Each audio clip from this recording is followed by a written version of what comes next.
Kashi news channel, सच है तो बोलेगा। गोला दीनानाथ काशी किराना व्यापार मंडल के 3 वर्षीय चुनाव प्रक्रिया में 3 पदों पर वोटिंग हुई। इस दौरान काफी संख्या में व्यापारियों ने अपने मतों का प्रयोग किया।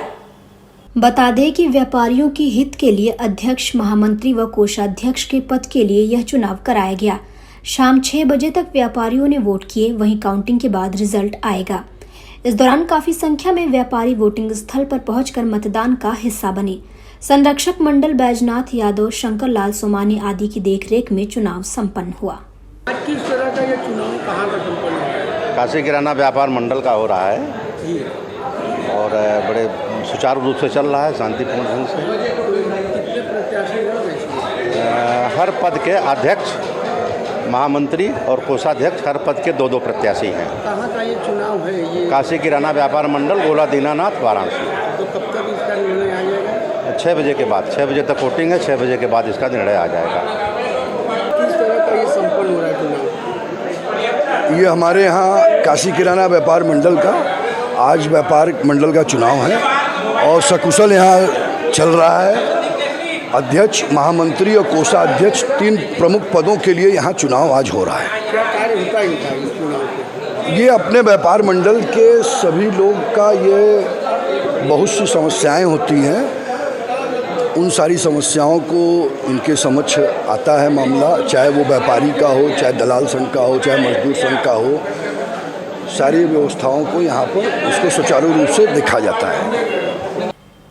ज्ञानवापी मामले से जुड़े 2 मुकदमों पर आज वाराणसी में सुनवाई हुई। दोनों सुनवाई अलग अलग कोर्ट में संपन्न हुई, जिसमें शिवलिंग की कार्बन डेटिंग की सुनवाई जिला जज डॉक्टर अजय कृष्ण विश्वेश की अदालत में हुई, जिसमें अगली तारीख 14 अक्टूबर तय की गई है। ज्ञानवापी परिसर में सर्वे के दौरान मिले शिवलिंग की आकृति के कार्बन डेटिंग कराने के आवेदन पर जिला जज डॉक्टर अजय कृष्ण विश्वेश ने सुनवाई पूरी कर ली है और आदेश के लिए 14 अक्टूबर की तिथि नियत कर दी। मंगलवार को सुनवाई के दौरान अंजुमन इंतजामिया ने अपना पक्ष रखा, जिसके बाद वादिनी संख्या 2 से 5 तक के अधिवक्ता विष्णु शंकर जैन ने प्रत्युत्तर में हिंदू पक्ष की दलीलें पेश की, जबकि वादिनी संख्या 1 के अधिवक्ता मान बहादुर सिंह ने कोई भी दलील देने से इनकार कर दिया। तब अदालत ने आदेश के लिए 14 अक्टूबर की तिथि नियत कर दी। वहीं दूसरा केस ज्ञानवापी परिसर में मिले कथित शिवलिंग की पूजा पाठ की मांग के अधिकार से संबंधित है। इसकी सुनवाई सिविल जज senior division fast track court Mahendra Kumar Pandey की कोर्ट में हुई। अब इस केस की नियमित सुनवाई होगी और अगली डेट 12 अक्टूबर यानी कल की फिक्स की गई है।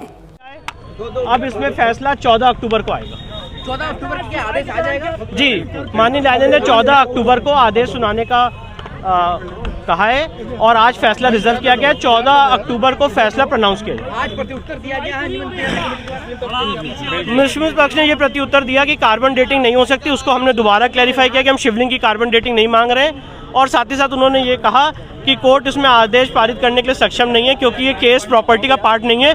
उसको भी हमने क्लैरिफाई किया कोर्ट के सामने। तो कोर्ट जी सर, 14 अक्टूबर को इस केस में ASI एप्लीकेशन पे साइंटिफिक इन्वेस्टिगेशन पे फैसला आएगा। तो क्या किस तरह आयु सीमा तय करने की बात की गई? जो भी जांच के बाद पता आयु सीमा तय की जाएगी। वो तो हमने मांग की, अब जब कोर्ट उसमें ASI का ऑर्डर करेगा तब ASI देखेगी उसे। ASI का ऑर्डर करेगा।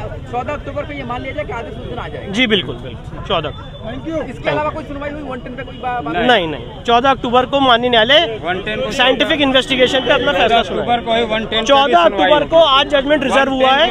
14 BHU के चिकित्सा विज्ञान संस्थान के 62वें वार्षिकोत्सव के अवसर पर 13 और 14 अक्टूबर को स्वास्थ्य मेले का आयोजन किया जा रहा है।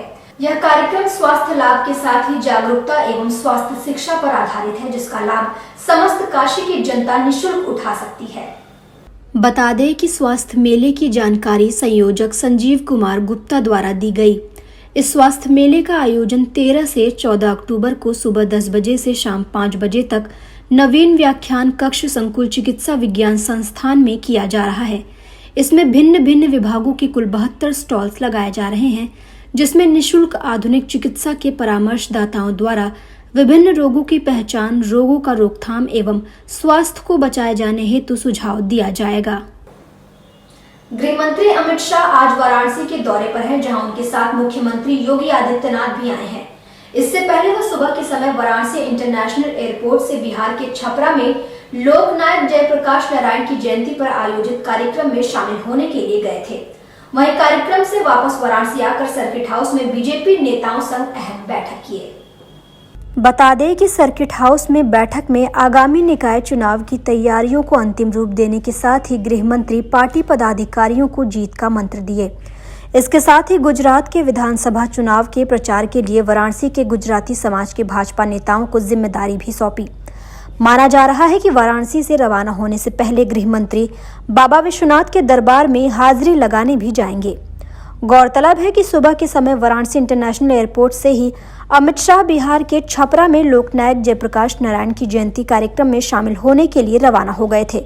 वहीं एयरपोर्ट पर सीएम योगी ने गृह मंत्री की अगवानी की। इस दौरान बीजेपी के पदाधिकारी नेता सहित कमिश्नर कौशल राज शर्मा भी मौजूद रहे। खबर वाराणसी जनपद से है, जहां विकास खंड सेवापुरी कपसेटी थाना अंतर्गत तक्खू की बाउली बाजार स्थित बैंक ऑफ बड़ौदा के बाहर खाता न खोलने पर नाराज सैकड़ों महिलाओं ने जमकर धरना प्रदर्शन किया। वहीं बैंक मैनेजर पर मनमानी करने का आरोप भी लगाया। बता दें कि सैकड़ों की संख्या में महिलाएं खाता खोलने की मांग को लेकर बैंक ऑफ बड़ौदा पर नारेबाजी करते हुए घंटों धरना प्रदर्शन किए। वहीं आरोप लगाते हुए महिलाओं ने कहा कि हम लोगों के खाते को एक्टिवेट करने को लेकर पिछले 3 महीने से बैंक आनाकानी कर रहा है, जिससे हम लोग काफी परेशान हैं।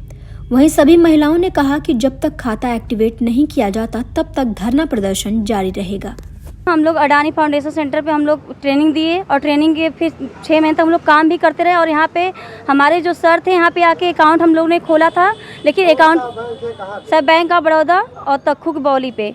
और यहाँ पे हम लोग 3 महीने से खाता खुलने के बावजूद ये लोग हम लोग का खाता बस खोले कर रहे हैं, लेकिन एक्टिव नहीं किए अभी तक। और हम महिलाएं सर बहुत परेशान हैं। हम लोग घर से भी बात सुनते रहते हैं और आते जाने के लिए 1 रुपया भी नहीं मिलता, लेकिन हम लोग पैदल आते जाते फिर भी ये लोग हम लोग को नहीं समझ रहे हैं। सर कितने देर से आप लोग परेशान हैं? सर यहाँ पे हम लोग 3 महीने से परेशान हैं। 3 महीने से रोज पर डे आते हैं हमारे सर यहाँ पे खाता के लिए लेके, लेकिन ये लोग कुछ करते नहीं है, बस आजकल करके टरका देते हैं सर। बोलते हैं ये प्रॉब्लम है वो प्रॉब्लम है। सर 1 महीने के लिए प्रॉब्लम होना चाहिए ना, कि 3 महीने से प्रॉब्लम हो रहा है। क्या आपकी मांगे हैं? किस मुद्दे को लेकर धरना दे? क्या मांगे? सर हमारी ये मांगे हैं कि एक ताकि हम लोग का खाता एक्टिव करें, एक्टिव करने के बाद ताकि हम लोग का बैलेंस इसमें आए, हम लोग काम करें, हम लोग को पैसा मिले। सर हम लोग घर से भी कम से कम बहुत बातें सुनने वो न मिले सुनने को। यहाँ पे धरना दे रही है, क्या मामला है? ऐसा कोई समस्या नहीं है। खाता उनका कुछ टेक्निकली इशू के कारण रुका हुआ था, जो सॉर्ट आउट हो गया है। 1 से 2 दिन में खाता उनको खोल के दे दिया जाएगा। महिलाओं का कहना है कि मैं 3 महीनों से यहाँ बैंक में दौड़ रही है और हमारा खाता डॉक्यूमेंट के कागज कर रहे हैं। नहीं, डॉक्यूमेंट में कुछ कमी था जिस कारण रुका हुआ था, और जिसको इन्होंने पूरा कर दिया है वो 1-2 दिन में हो जाएगा। 2 दिन तो आएगा। हाँ। आप देख रहे हैं डैन काशी न्यूज चैनल। सच है तो बोलेगा।